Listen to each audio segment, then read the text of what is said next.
சட்டசபை தேர்தல் கூட்டணி குறித்து ஓரிரு நாட்களில் அறிவிக்கப்படும் என்று வாசன் தெரிவித்தார். காங்கிரஸ் கட்சியிலிருந்து விலகி தமிழ் மாநில காங்கிரஸ் கட்சியை துவக்கிய ஜி. வாசன் வரும் தேர்தலில் அதிமுகவுடன் கூட்டணி அமைக்க முயற்சி மேற்கொண்டார்.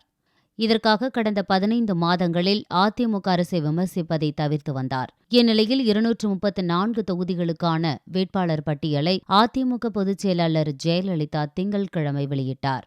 அதில் கூட்டணி கட்சிகளுக்கு 7 தொகுதி மட்டுமே ஒதுக்கப்பட்டுள்ளது. இதனால் அதிமுக கூட்டணியில் தமிழ் மாநில காங்கிரஸ் கட்சிக்கு வாய்ப்பு மறுக்கப்பட்டுள்ளது. திமுகவிலும் கூட்டணி குறித்து முடிவு செய்யப்பட்டுவிட்டது.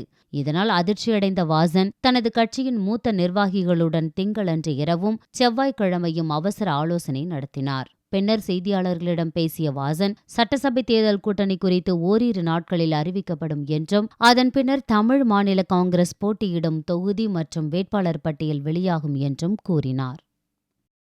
தமிழ் மாநில காங்கிரஸ் கட்சி தேர்தல் கூட்டணிக்கான இறுதி பணிகளை நிறைவு செய்வதற்காக தன்னுடைய பணியை செய்து கொண்டிருக்கிறது.